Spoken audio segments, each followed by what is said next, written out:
of sectarianism are greater than ever. Whatever we once were, we are no longer a Christian nation, at least not just. Which passages of Scripture should guide our public policy? Should we go with Leviticus, which suggests slavery is okay, and that eating shellfish is an abomination? Or we could go with Deuteronomy, which suggests stoning your child if he strays from the faith?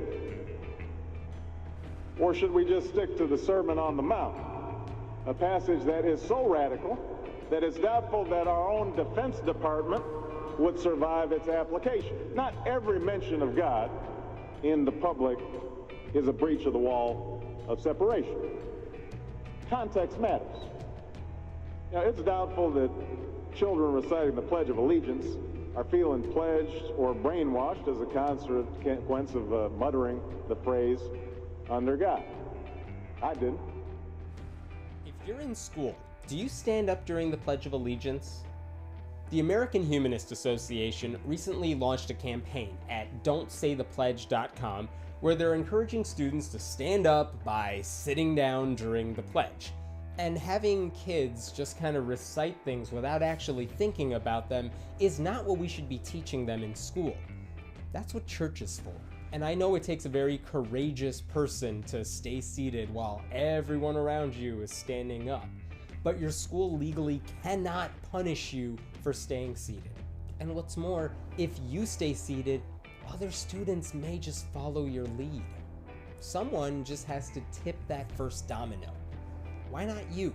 And by the way, religious students can do this too on their own because they feel that it's not the right thing to do to stand for this pledge, or in solidarity with all those other students who feel too afraid to do the same thing.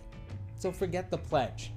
Hell, our elected officials should be pledging allegiance to us every day. My name is Hemant Mehta, and I write at friendlyatheist.com. Joining us now to give his point of view, Roy Beckhart, Executive Director of the American Humanist Association. Roy, we thank you for Skyping in again this morning on America's Forum. Happy to do so. So, Roy, give me your perspective on why the words "under God" should be removed and why people should sit out saying the pledge and protest. Well, one of America's founding principles is that of religious liberty.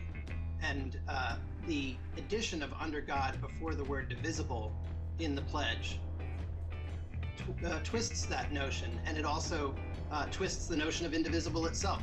And so in order to fix the pledge, we need to take those two words out. When we do, then it'll be something that everybody could stand up for.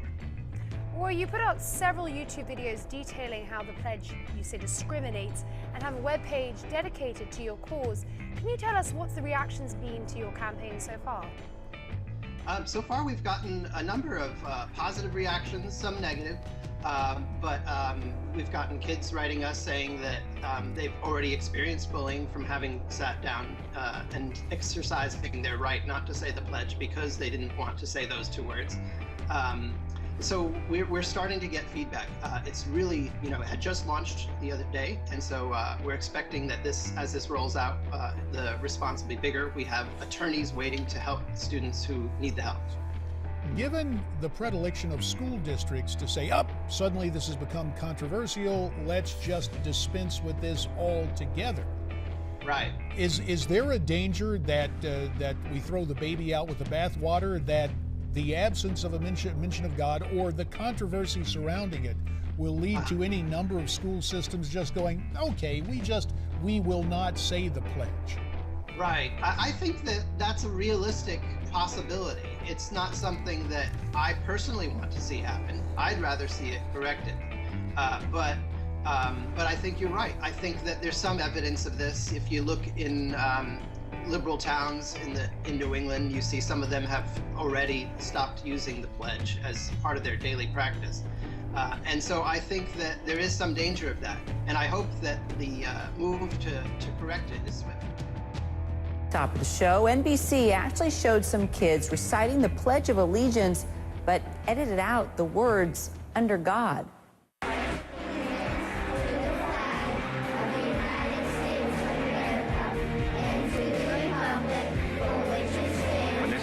greatest golf tournament in the world. The Open Championship of the United States of America. Wow. Okay, so the network said it was just trying to create a patriotic segment. Atheists have filed a new lawsuit against the Treasury Department over the words, "In God We Trust," on our money. The Freedom from Religion Foundation and 19 other plaintiffs think the word God in currency violates the Constitution and is offensive to non-religious citizens. Just 48 hours after the Islamic State horrified the world by locking a Jordanian man in a cage and burning him alive, Jordan continued its follow-through on vows to avenge that execution, with Jordanian F-16s hammering the terrorists' de facto capital in Syria. Actions, Jordan says, are only the beginning.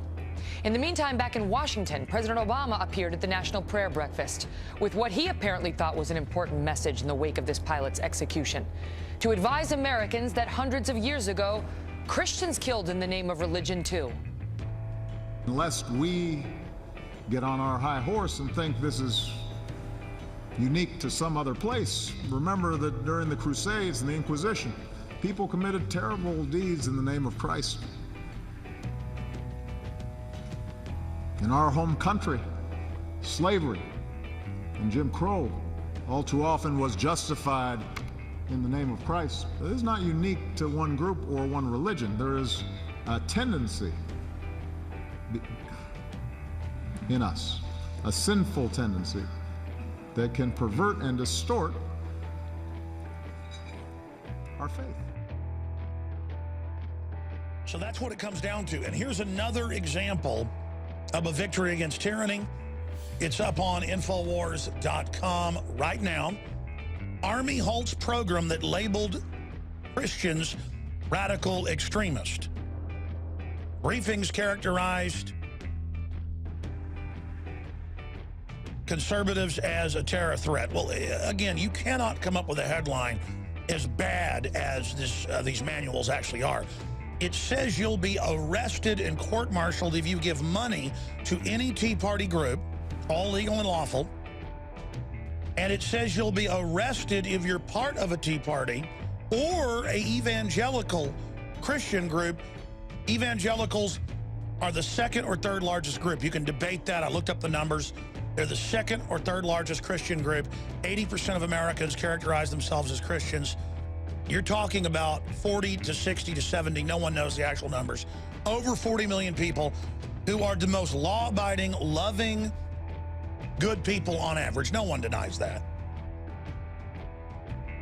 And they're saying they're bad people, and you'll be arrested. This is 200-proof tyranny. This is the essence, over the top. I mean, all they can do after this is start arresting Christians. That's all they can do is go back to Rome throwing us to the lions.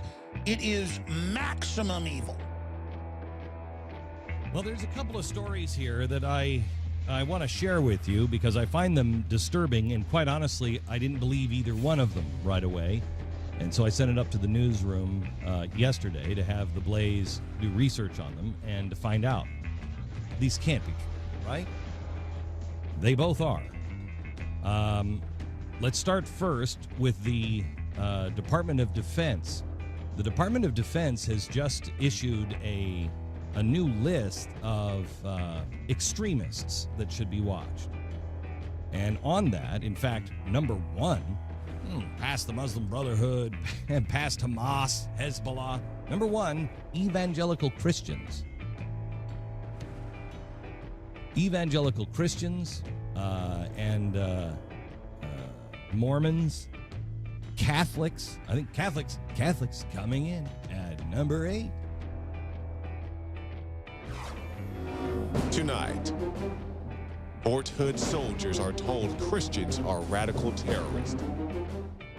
This is it. Even by ISIS's murderous standards, a new video the militants have just released is indeed horrific. It is a video that purports to show the beheadings of 21 Egyptian Coptic Christians. Almost as disturbing, this one purports to come not from Syria or Iraq, but from a new location, Libya.